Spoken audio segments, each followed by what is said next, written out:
Capítulo 2 Fé. Visualização do desejo e certeza da realização, o segundo passo em direção à riqueza. A fé é o alquimista da mente.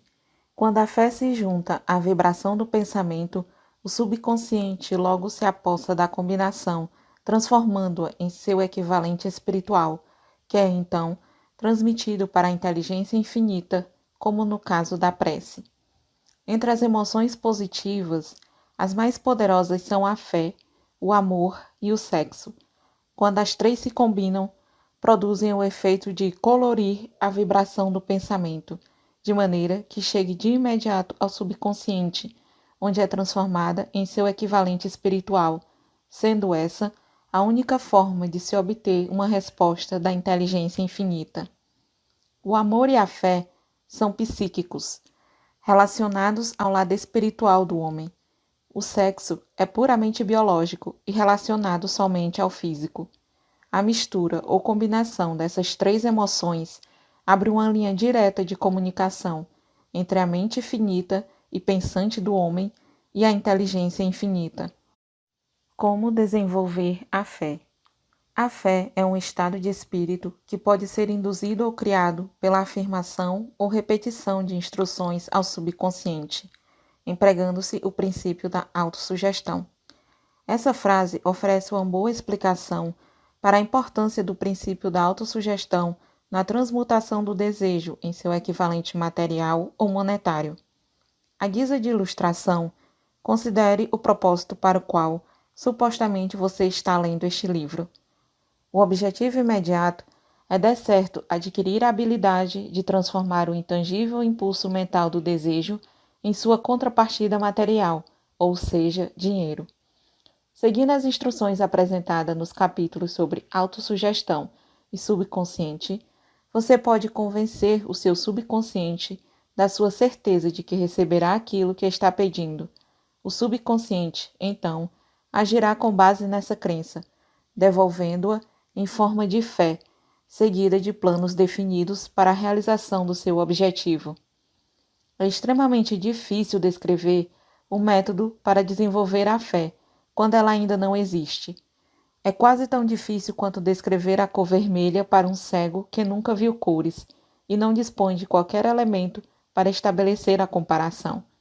A fé é um estado de espírito que pode ser desenvolvido pela vontade depois que você domina os 13 princípios, pois se desenvolve voluntariamente pela aplicação e pelo uso desses princípios.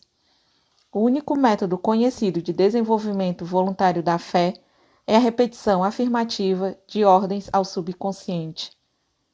Talvez o significado fique mais claro a partir desta explicação de um famoso criminalista sobre como os homens se tornam criminosos. Quando pela primeira vez o indivíduo entra em contato com o crime, ele o abomina. Se mantém o contato por algum tempo, acostuma-se e o suporta. Se continua em contato por mais tempo, acaba por aceitá-lo, sendo dominado por ele. Isso equivale a dizer que qualquer impulso mental repetidamente transmitido ao subconsciente acaba por ser aceito e influenciado por ele, que então o traduz em seu equivalente material por meio dos processos mais práticos disponíveis. Agora veja esta afirmativa. Todos os pensamentos combinados a sentimentos e a fé começam imediatamente a transformar-se em seus equivalentes ou contrapartidas materiais. As emoções ou a porção sentimental dos pensamentos são fatores que emprestam vitalidade e ação a esses pensamentos. Fé, amor e sexo, quando combinados a qualquer impulso mental, provocam uma ação maior do que qualquer um deles isoladamente.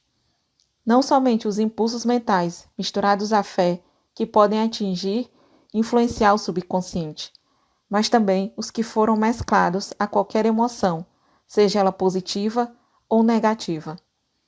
A partir dessa afirmativa, você pode entender que o subconsciente dispõe da mesma agilidade para transformar em seu equivalente material tanto o impulso mental de natureza negativa ou destrutiva, quanto o impulso mental de natureza positiva ou construtiva. Deve-se a isso o estranho fenômeno que milhões de pessoas experimentam e que chamam de azar ou má sorte. Existem milhões de indivíduos que se acreditam condenados à pobreza e ao fracasso por alguma estranha força sobre a qual creem não ter controle. São eles os criadores da própria infelicidade, em razão dessa crença negativa que é captada pelo subconsciente e traduzida em seu equivalente material. Esse é o momento apropriado para reiterar que você pode transmitir ao seu subconsciente qualquer desejo que queira traduzir em seu equivalente material ou financeiro, mantendo-se no estado de expectativa ou crença de que essa transmutação realmente ocorrerá. A fé é o elemento que determina a ação do subconsciente. Não há nada que impeça você de enganar o seu subconsciente, dando-lhe instruções por meio da autossugestão, como eu enganei o subconsciente do meu filho. Para fazer com que esses estratagemas pareça mais real, sempre que você conversar com seu subconsciente, proceda exatamente como se já possuísse o bem material que deseja. Qualquer ordem transmitida ao subconsciente, em um estado de crença ou fé, a certeza de que será obedecida, será por ele transformada em seu equivalente material, pelos meios mais práticos e diretos que estiverem disponíveis. Certamente, você já possui material suficiente para estabelecer um ponto de partida para a experiência e a prática, por meio das quais poderá adquirir a capacidade de integrar a fé a qualquer ordem dada ao subconsciente. A perfeição vem com o exercício. Não basta ler as instruções. Sendo verdade que se pode virar criminoso pela associação com o crime, e esse é um fato conhecido, é igualmente verdadeira a ideia de ser possível desenvolver a fé pela sugestão intencional ao subconsciente. A mente acaba por absorver a natureza das influências que a dominam. Compreenda essa verdade e saberá por que é essencial fazer das emoções positivas as forças dominantes da sua mente, eliminando as ações negativas. A mente tomada por emoções positivas torna-se um abrigo favorável para o estado de espírito conhecido como fé. A fé pode, à vontade, transmitir ao subconsciente instruções que são aceitas e rapidamente postas em ação. A autossugestão pode induzir a fé. No decorrer dos tempos, os religiosos sempre aconselharam a humanidade a ter fé nisso ou naquilo, neste ou naquele dogma ou credo, mas não lograram dizer ao povo como conseguir. Não explicaram que a fé é um estado de espírito que pode ser induzido pela autossugestão. Em linguagem acessível, vamos ver que tudo o que sabemos sobre o princípio pelo qual a fé pode ser criada ou desenvolvida. Tenha fé em você, fé no infinito. Antes de começar, vamos relembrar isto.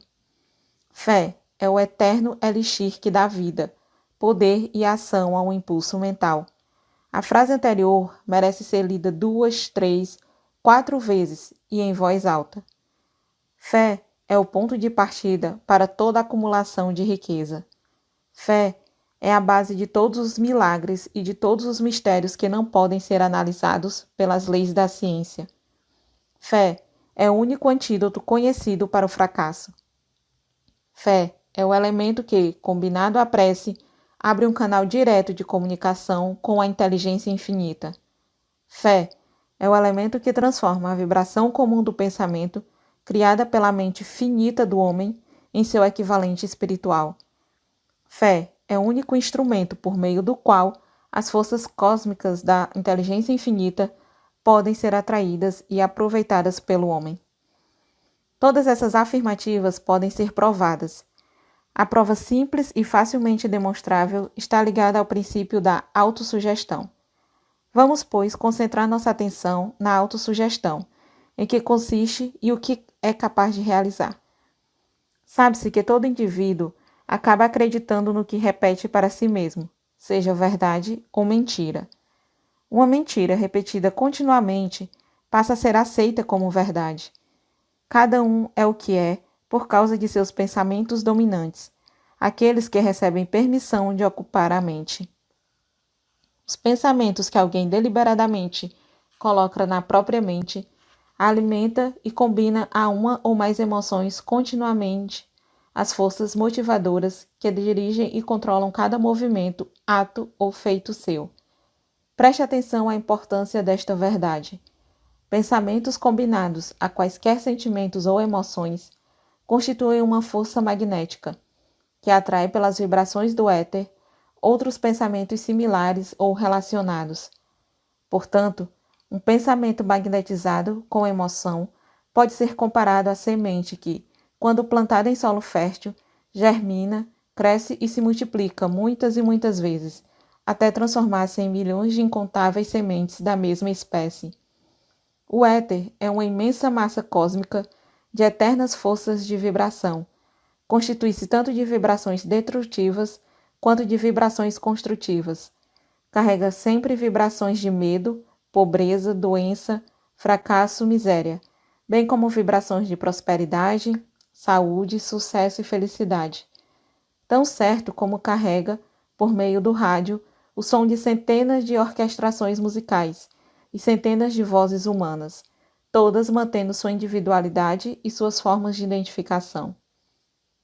A mente humana atrai continuamente as vibrações existentes na imensidão do éter que sejam capazes de unir-se em harmonia àqueles que a dominam. Qualquer pensamento, ideia, plano ou propósito guardado em nossa mente atrai das vibrações do éter um grande número de semelhantes, adiciona esses aparentados à própria força e cresce até tornar-se dominante, mestre motivador do indivíduo em cuja mente foi abrigado. Agora voltemos ao ponto de partida. Vamos ver como a semente original de uma ideia, plano ou propósito pode ser plantada na mente. É muito simples. Pela repetição. Aí está o porquê de pedirmos que você registre por escrito o seu maior propósito ou alvo principal definido, preservando-o na memória e repetindo em alto e bom som, dia após dia, até que as vibrações sonoras alcancem o seu subconsciente. Somos o que somos pelas vibrações dos pensamentos que escolhemos e registramos, por meio dos estímulos do nosso dia a dia. Decida-se a afastar as influências de um ambiente infeliz e a manter a vida em ordem. Examinando as suas vantagens e desvantagens mentais, você descobrirá que a sua maior fraqueza é a falta de autoconfiança. Essa desvantagem pode ser superada e a timidez pode ser transformada em coragem, com a ajuda do princípio da autossugestão. Esse princípio pode ser aplicado de maneira bem simples. Basta escrever, memorizar e repetir os impulsos mentais positivos, até que se tornem parte do equipamento operacional do seu subconsciente.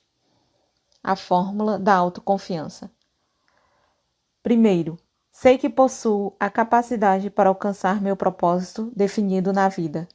Assim, exijo de mim uma ação persistente e contínua para atingi-lo, e prometo, aqui e agora, começar a agir imediatamente. Segundo, compreendo que os pensamentos dominantes da minha mente, a seu tempo, se manifestarão em forma de ação física, transformando-se gradualmente em realidade material. Assim, concentrarei meus pensamentos por 30 minutos diariamente na tarefa de pensar na pessoa que tenciono ser, criando uma clara imagem mental do resultado. Terceiro, sei que pelo princípio da autossugestão, qualquer desejo que eu guardar com persistência em minha mente acabará por encontrar um meio prático de expressar-se, a fim de atingir o objetivo por ele apoiado. Assim, devotarei 10 minutos do meu dia para exigir de mim o desenvolvimento da autoconfiança. Quarto, escrevi claramente uma descrição do meu alvo principal, definido na vida, e nunca deixarei de tentar alcançá-lo, até desenvolver autoconfiança suficiente para isso. Quinto, percebo com clareza que nenhum bem ou posição pode perdurar, a menos que seja construído sobre verdade e justiça. Assim, não participarei de transação que prejudique qualquer pessoa. Obterei êxito, atraindo para mim as forças que quero usar e a cooperação de outras pessoas. Induzirei os outros a me servirem por meio do meu desejo de servi-los. Eliminarei hostilidade inveja, ciúme, egoísmo e cinismo, desenvolvendo amor por toda a humanidade, porque sei que uma atitude negativa em relação aos outros jamais poderá trazer-me sucesso. Farei os outros acreditarem em mim, pois acreditarei neles e em mim. Assinarei meu nome nesta fórmula, como garantia de preservá-la na memória e lê-la em voz alta uma vez por dia, com fé plena de que, gradualmente, influenciarei meus pensamentos e minhas ações, de maneira a tornar-me uma pessoa bem-sucedida e autoconfiante. Por trás dessa fórmula há uma lei da natureza, ainda não explicada, que sempre confundiu os cientistas. Os psicólogos a chamaram de autossugestão, e assim ficou. Pouco importa o nome dado a essa lei. O importante é que ela funciona para a glória e o sucesso da humanidade, desde que usada construtivamente. Por outro lado, se usada destrutivamente, funciona com a mesma eficácia. Nessa afirmação, pode ser encontrada uma verdade muito importante. Aqueles que sucumbem à derrota e acabam a vida na pobreza, na miséria e no sofrimento, aplicaram negativamente o princípio da autossugestão. A causa está no fato de que todo impulso mental tem a tendência de tomar a forma de seu equivalente material.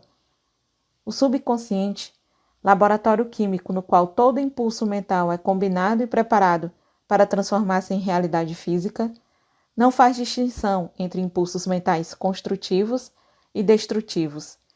Ele funciona a partir do material com o qual é alimentado, por meio dos nossos impulsos mentais. O subconsciente transforma tão prontamente em realidade um pensamento provocado pelo medo, quanto outro gerado pela coragem ou pela fé. Os anais da medicina são ricos em ilustrações de casos de suicídio por sugestão. Uma sugestão negativa, assim como qualquer outro meio letal, pode levar à morte. Em uma cidade do meio-oeste dos Estados Unidos, um bancário chamado Joseph Grant tomou emprestado uma grande soma de dinheiro do banco, sem o conhecimento dos diretores, e perdeu tudo no jogo. Certa tarde, o auditor foi verificar as contas. Grant deixou o banco, tomou um quarto no hotel local e, quando o acharam 3 dias depois, estava deitado na cama, lamentando-se e gemendo, repetindo sem parar: "Meu Deus, isso vai me matar. Não posso suportar essa desgraça." Em pouco tempo, estava morto. Os médicos diagnosticaram o caso como suicídio mental. Quando usada construtivamente, a eletricidade faz girar as engrenagens da indústria, prestando bons serviços. Se mal empregada, pode extinguir a vida. Com a lei da autossugestão acontece o mesmo. Conforme o entendimento e a aplicação, pode levar à paz e à prosperidade, ou em direção ao vale da miséria, do fracasso e da morte. Se você encher a mente de medo e duvidar de sua capacidade de utilizar as forças da inteligência infinita, a lei da autossugestão tomará esse espírito de descrédito, adotando-o como padrão que o subconsciente transformará em seu equivalente material. Isso é tão certo quanto 2 e 2 são 4. Assim como o vento leva uma embarcação para o leste e a outra para o oeste, a lei da autossugestão pode fazer você progredir ou regredir, conforme a disposição das velas do seu pensamento. A lei da autossugestão, pela qual é possível alcançar níveis de realização surpreendentes, é bem descrita nestes versos. Se pensa que está derrotado, você estará. Se pensa que não tem coragem, você não terá. Se gosta de vencer, mas pensa que não pode, é quase certo que não vencerá. Se pensa que vai perder, você está perdido. Porque, pelo que se vê, o sucesso começa com a vontade. Tudo depende do estado de espírito. Se pensa ser inferior, você é. É preciso pensar alto para subir. É preciso estar seguro de si para ganhar um prêmio. As batalhas da vida nem sempre são vencidas pelo mais forte ou pelo mais rápido, mas cedo ou tarde vencerá aquele que pensa que pode. Observe as palavras em destaque e vai captar exatamente o que o poeta quis dizer. Em algum lugar dentro de você, talvez nas células do cérebro, repousa adormecida a semente da realização, que, se estimulada e ativada, é capaz de levá-la a alturas inimagináveis. Assim como a virtuose consegue extrair os mais belos sons das cordas de um violino, você pode fazer o gênio que dorme em seu cérebro despertar e apontar-lhe o caminho do sucesso. Até completar 40 anos, Abraham Lincoln foi um fracasso em tudo que tentou. Foi um João Ninguém, até que uma experiência extraordinária ocorreu em sua vida, estimulando o gênio que trazia adormecido no coração e no cérebro, e dando ao mundo um grande homem. Essa experiência misturou-se com emoções de tristeza e amor, chegando até ele por intermédio de Anne Hathaway, a única mulher que realmente amou. É fato notório que a emoção do amor é parente próxima do estado de espírito que chamamos fé, porque o amor quase chega a transformar impulsos mentais em seus equivalentes espirituais. Durante o trabalho de pesquisa para este livro, com a análise das vidas e dos feitos de centenas de indivíduos que alcançaram realizações extraordinárias, ficou claro que, por trás de quase todos eles, havia o amor de uma mulher. A emoção do amor cria, no coração e nos cérebros humanos, um campo favorável de atração magnética que causa um afluxo das mais elevadas e melhores vibrações em suspensão no espaço. Se deseja comprovar o poder da fé, estude as realizações dos homens e mulheres que a empregaram. No topo da lista vem o Nazareno. O cristianismo é a maior força a influenciar a mente dos homens. A base do cristianismo é a fé. Não importa quantos possam ter deturpado ou interpretado inequivocadamente o significado dessa grande força, tampouco quantos dogmas e crenças que não refletem sua doutrina tenham sido criados em seu nome. A essência dos ensinamentos e das realizações de Cristo, que podem ter sido interpretados como milagres, era nada mais nada menos que fé. Se existe o fenômeno chamado milagre, ele é produto desse estado de espírito chamado fé. Alguns professores de religião, e muitos dos que se dizem cristãos, não compreendem nem praticam a fé. Vamos considerar o poder da fé exercido por um homem conhecido em todo o mundo civilizado, Mahatma Gandhi, da Índia. Nesse homem, o mundo tem um dos mais incríveis exemplos das possibilidades da fé. Gandhi foi mais poderoso do que qualquer outro homem vivo de seu tempo, e isso sem contar com qualquer das armas que habitualmente acompanham o exército do poder, tais como navios de guerra, soldados ou materiais bélicos. Gandhi não possuía dinheiro, nem casa, nem roupas, mas tinha poder. Como isso era possível? Gandhi conquistou o poder com base em sua compreensão do princípio da fé e em sua habilidade de transplantar essa fé para a mente de 200 milhões de pessoas. Gandhi realizou, pela influência da fé, o que o mais forte poderio militar não conseguiu, nem jamais conseguirá fazer com seus soldados e seu equipamento militar. Ele realizou o feito extraordinário de convencer 200 milhões de mentes a se unirem e agirem em harmonia, como se fossem uma só. Que outra força sobre a face da terra, a não ser a fé, conseguiria tanto? Chegará o dia em que empregados e empregadores descobrirão as possibilidades da fé. Esse dia está nascendo. O mundo inteiro tem tido a oportunidade de testemunhar o que a falta de fé pode causar à economia. Certamente, a civilização produziu um número suficiente de seres humanos inteligentes para fazerem uso da grande lição que a desaceleração da economia ensinou ao mundo. Nesse período, o mundo teve inúmeras provas de que o medo amplamente disseminado paralisa as engrenagens de indústrias e empresas. Dessa experiência surgirão líderes nos meios empresarial e industrial que se beneficiarão do exemplo que Gandhi nos legou, aplicando aos negócios a mesma tática que ele utilizou para reunir o maior número de seguidores que o mundo já viu. Esses líderes brotarão entre os trabalhadores anônimos das usinas siderúrgicas, das minas de carvão, das fábricas de automóveis em cidades grandes e pequenas. O mundo dos negócios vai mudar, não tenha dúvida. Os métodos do passado, baseados na combinação econômica de força e medo, serão substituídos por melhores princípios de fé e cooperação. Trabalhadores receberão mais do que salários. Aqueles que sustentam a empresa participarão dos lucros. Mas primeiro, precisam ser mais dedicados e parar com conflitos e disputas. Precisam conquistar o direito à participação nos lucros. Além do mais, e isso é o mais importante de tudo, os líderes serão indivíduos capazes de compreender e aplicar os princípios de Mahatma Gandhi.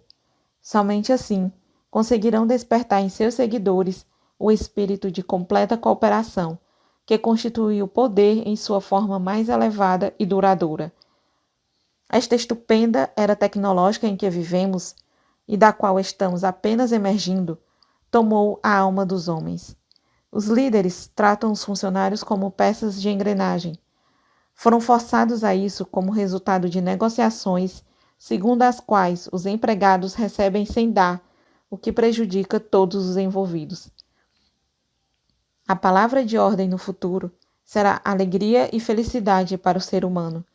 E, quando esse estado de espírito for atingido, os resultados serão muito melhores do que aqueles do tempo em que o empregado não conseguia combinar fé, interesses pessoais e trabalho. Devido à necessidade de fé e cooperação na administração de empresas e indústrias, será interessante e proveitoso analisarmos um evento que possibilita a perfeita compreensão do método pelo qual industriais e empresários acumularam grandes fortunas, dar antes de tentar receber. O evento escolhido como exemplo data de 1900, quando a United States Steel Corporation foi formada. Ao ler a história, guarde esses fatos fundamentais e compreenderá como as ideias se converteram em enormes fortunas. Primeiro, a enorme United States Steel Corporation nasceu na mente de Charles M. Schwab, sob a forma de uma ideia criada em sua imaginação. Segundo, ele acrescentou fé à ideia. Terceiro, formulou um plano para transformar a ideia em realidade material e financeira. Quarto, colocou o plano em ação com o famoso discurso no University Club.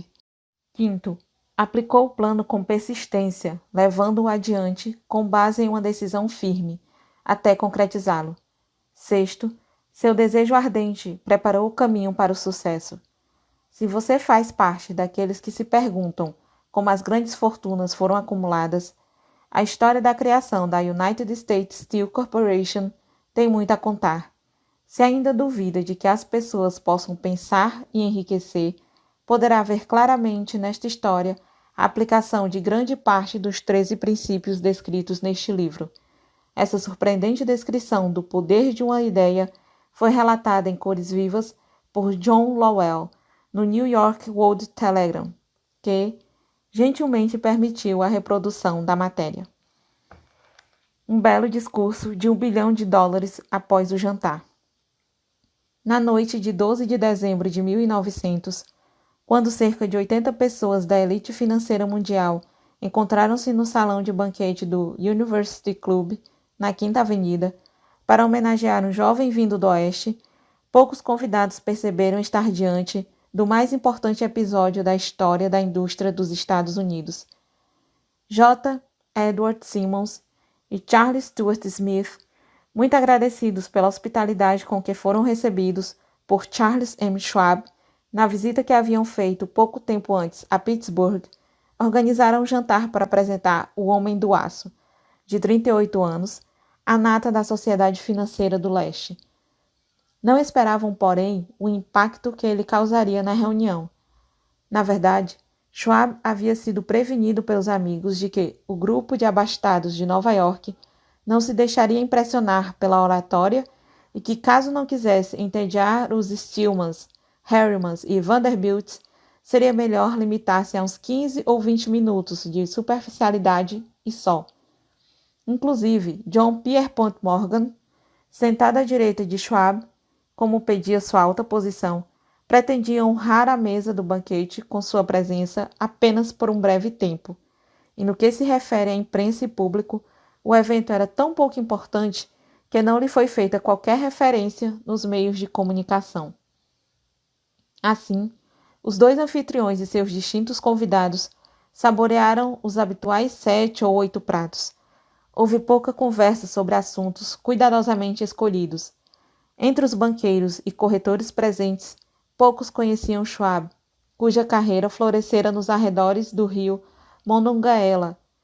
Porém, antes que terminasse a noite, todos, inclusive Morgan, o mago das finanças, ficariam impressionados e a United States Steel Corporation, um bebê de $1 bilhão, seria concebido. É pena que nenhum registro do discurso de Charles Schwab no jantar tenha sido feito. Alguns pontos foram repetidos em outra ocasião, durante um encontro semelhante, dessa vez com banqueiros de Chicago, e ainda mais tarde, quando o governo entrou com uma ação para dissolver o truste do aço. Ele deu, no banco das testemunhas, sua versão dos argumentos que estimularam Morgan a uma frenética atividade financeira. É provável, no entanto, que tenha sido um discurso despretensioso, nada rebuscado, pois as sutilezas de linguagem nunca preocuparam Schwab, cheio de sátiras combinadas com graça e inteligência. Apesar disso, sua fala teve uma força e um efeito estimulante sobre os 5 bilhões de capital estimado representado pelos convivas.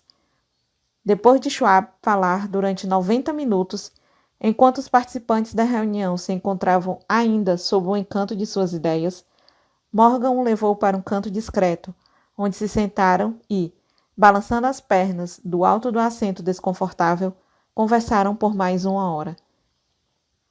A mágica da personalidade de Schwab atuava à força máxima, mas o mais significativo e marcante foi o programa bem elaborado e claramente definido apresentado por ele para a ampliação da Steel.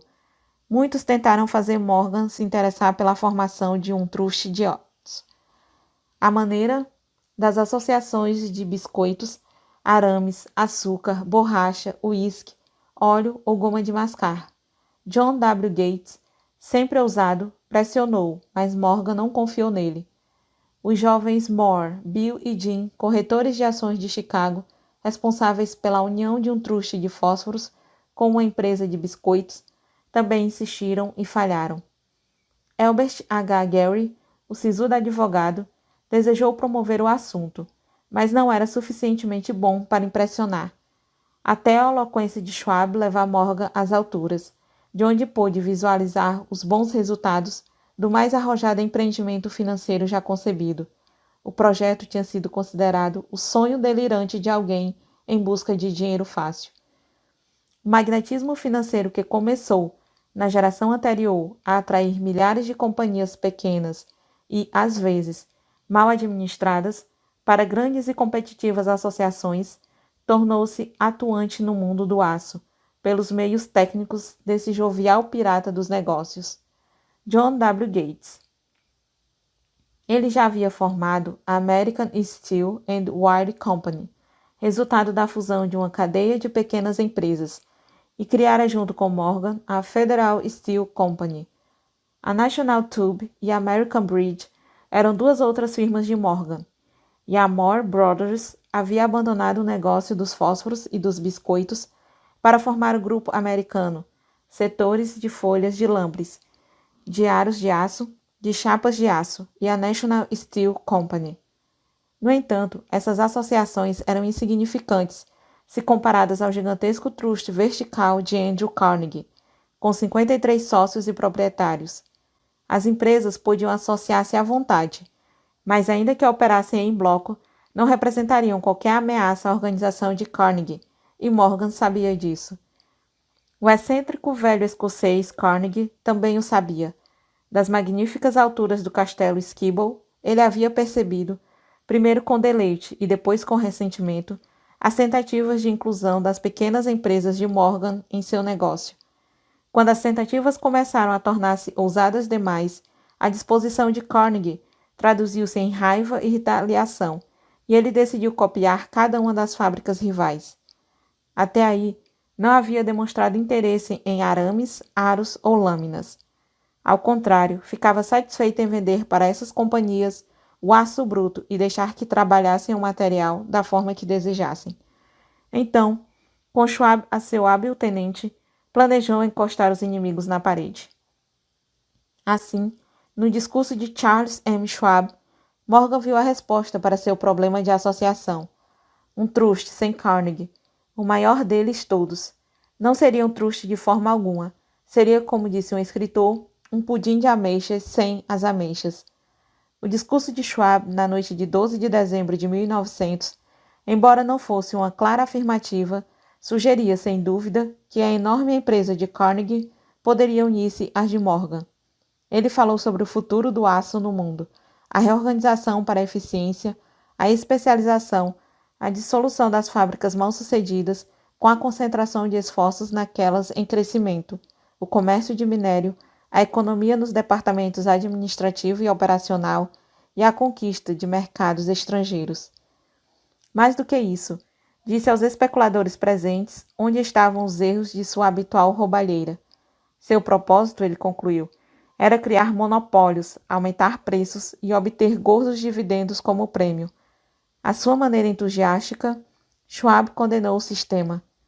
A falta de visão de tal política, disse aos ouvintes, ficava patente pelo aprisionamento do mercado em uma era em que tudo apontava para a expansão. Argumentou que o barateamento do custo do aço criaria um mercado em permanente expansão, com a descoberta de novos usos e a conquista de uma boa fatia do mercado mundial. Na verdade, embora não o soubesse, Schwab foi um apóstolo da moderna produção em massa. Assim, o jantar no University Club chegou ao fim. Morgan foi para casa pensar nas otimistas previsões de Schwab. Este voltou a Pittsburgh para dirigir o negócio de aço para W. Andrew Carnegie, enquanto Gary e os demais retornaram ansiosos ao mercado de ações, à espera do próximo movimento. Não foi preciso esperar muito. Morgan levou cerca de uma semana para digerir o grande número de razões que Schwab colocara diante dele. Quando teve certeza de que não resultaria dali uma indigestão financeira, chamou Schwab e o achou um tanto retraído. Schwab disse que o Sr. Carnegie poderia não gostar se descobrisse que o presidente de sua companhia flertava com o imperador de Wall Street, a rua na qual o chefe prometera jamais pisar. Então, foi sugerido por John W. Gates, o intermediário, que se Schwab por acaso estivesse no Bellevue Hotel, na Filadélfia, então J.P. Morgan poderia também estar lá por coincidência. No entanto, quando Schwab chegou, Morgan estava inconvenientemente adoentado em casa em Nova York.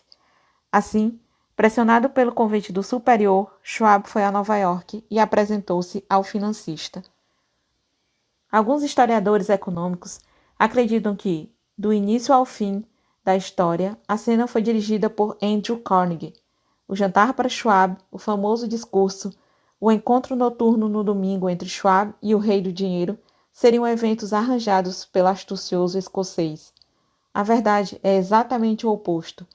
Quando Schwab foi chamado para fechar o acordo, ele não sabia se o chefinho, como Andrew era chamado, estaria disposto a ouvir uma oferta de compra, especialmente em se tratando de um grupo que, segundo ele, não tinha um só santinho entre seus integrantes. Mas Schwab foi para o encontro levando 6 folhas escritas de próprio punho, cheia de números precisos que representavam um valor concreto e a potencial capacidade de ganhos de cada uma das siderúrgicas que ele considerava estrelas essenciais no novo firmamento do metal. 4 homens estudaram os números a noite toda. O chefe, claro, era Morgan, firme em sua crença no direito divino do dinheiro. Com ele estava seu aristocrático sócio, Robert Bacon, um cavalheiro e conhecedor do assunto. O terceiro era John W. Gates, a quem Morgan não levava a sério, considerando-o um jogador. O quarto era Schwab, que, na época, sabia mais sobre o processo de fazer e vender aço do que qualquer um. Durante a reunião, os números do homem de Pittsburgh não foram questionados em momento algum. Se ele dizia que uma companhia valia tanto, então valia tanto e não mais. Insistiu também que só fossem incluídas na operação as empresas indicadas por ele. Havia concebido uma corporação na qual não haveria duplicação, nem mesmo para satisfazer a ambição dos amigos que queriam descarregar suas companhias nos amplos ombros de Morgan. Assim, deixou de fora deliberadamente diversas grandes firmas sobre as quais os Walrus e os Carpenters de Wall Street tinham pousado olhos cobiçosos. O dia amanhecia. Morgan se levantou e endireitou as costas. Só uma pergunta não fora respondida. Você acha que pode persuadir Andrew Carnegie a vender? Perguntou. Posso tentar, respondeu Schwab. Se você conseguir que ele venda, eu me encarrego da questão, disse Morgan. Até aí tudo bem, mas será que Carnegie venderia? Quanto pediria? Schwab pensava em algo em torno de 320 milhões de dólares. De que maneira ele receberia esse pagamento? Em ações ordinárias ou preferenciais? Em títulos? Em dinheiro? Ninguém pode levantar $1/3 bilhão em dinheiro. Em janeiro, houve uma partida nos semi-congelados campos de golfe de St. Andrews, em Winchester, que Andrew Carnegie disputou embrulhado em suéteres para suportar o frio, enquanto Charles Schwab falava sem parar, como de hábito, para manter o espírito alerta. Todavia, nenhuma palavra sobre negócios foi mencionada, até que a dupla sentou-se no calor aconchegante do chalé de Carnegie. Então, usando a mesma persuasão com que havia hipnotizado 80 milionários no University Club, Schwab derramou as tentadoras promessas de aposentadoria no conforto dos milhões não declarados, para satisfazer os caprichos sociais do outro. Carnegie capitulou, escreveu um número numa folha de papel, entregou a Schwab e disse: Certo, é por esta quantia que venderemos. A quantia era de aproximadamente 400 bilhões de dólares, e ele chegou a tal cifra, tomando como preço básico os 320 milhões mencionados por Schwab, mais 80 milhões que representavam o valor do aumento de capital dos 2 anos anteriores. Mais tarde, no convés de um transatlântico, o escocês disse a Morgan em tom lamentoso: Eu deveria ter perdido mais 100 milhões de dólares. Se tivesse pedido, teria conseguido, disse Morgan em tom animador. Houve um certo alvoroço, é claro. Um correspondente britânico telegrafou informando que a comunidade internacional do aço estava assustada com a gigantesca associação. O reitor Hadley de Yale declarou que, a menos que os trustes fossem regulados, o país poderia esperar um imperador em Washington nos próximos 25 anos. Porém, o hábil manipulador de ações, Keene, colocou mãos à obra e empurrou as novas ações para o público com tanta disposição que todo o excesso, estimado em cerca de 600 milhões de dólares, foi absorvido num piscar de olhos. Dessa forma, Carnegie teve seus milhões. O grupo de Morgan ficou com 62 milhões de dólares pelo incômodo e todos os rapazes, de Gates a Gary, receberam sua cota de milhões. Schwab, aos 38 anos, teve sua recompensa. Tornou-se presidente da nova corporação e permaneceu no controle até 1930. A dramática história do Big Business que você acabou de ler foi incluída neste livro porque é uma perfeita demonstração do método pelo qual o desejo pode ser transformado em seu equivalente material. Imagino que alguns leitores questionarão a declaração de que um mero e intangível desejo possa converter-se em seu equivalente material. Não se pode converter nada em alguma coisa. A resposta está na história da United Steel States. Essa organização gigantesca foi criada na mente de um homem. O plano pelo qual a organização recebeu as usinas siderúrgicas que lhe deram estabilidade financeira foi criada na mente desse mesmo homem. Sua fé, seu desejo, sua imaginação, sua persistência foram os verdadeiros ingredientes que formaram a United States Steel. As siderúrgicas e o equipamento mecânico adquiridos pela corporação, depois que ela teve sua existência legalizada, foram secundários, mas uma análise cuidadosa mostrará o fato de que o valor estimado da propriedade adquirida pela corporação aumentou mais ou menos em 600 milhões de dólares, simplesmente pela transação que as consolidou sob uma só administração. Em outras palavras, a ideia de Charles M. Schwab, mais a fé com que ela foi transportada para as mentes de J.P. Morgan e dos outros, foi vendida com um lucro de aproximadamente 600 milhões de dólares. não é propriamente uma soma insignificante para uma ideia. O que aconteceu com alguns daqueles que pegaram sua parte no lucro de milhões de dólares resultante dessa transação é assunto que não nos preocupa no momento. O principal aspecto da extraordinária realização é que ela serve como prova inquestionável da importância da filosofia descrita neste livro, porque essa filosofia foi a base de toda a transação. Além disso, a viabilidade da filosofia ficou clara com a prosperidade da United Steel Corporation, que se tornou uma das mais ricas e poderosas corporações dos Estados Unidos, empregando milhares de pessoas, desenvolvendo novos usos para o aço e abrindo novos mercados, provando assim que o lucro de 600 milhões de dólares obtido com a ideia de Schwab foi merecido. A riqueza começa em forma de pensamento. O volume da riqueza é limitado pela pessoa em cuja mente o pensamento é posto em ação. A fé remove as limitações. Lembre-se disso quando for negociar com a vida o preço daquilo que você quer. Lembre-se também de que o criador da United States Steel Corporation era praticamente desconhecido na época, até dar à luz sua famosa ideia. Ele era apenas o homem de confiança de Andrew Carnegie. Depois disso, galgou rapidamente uma posição de poder, fama e riqueza.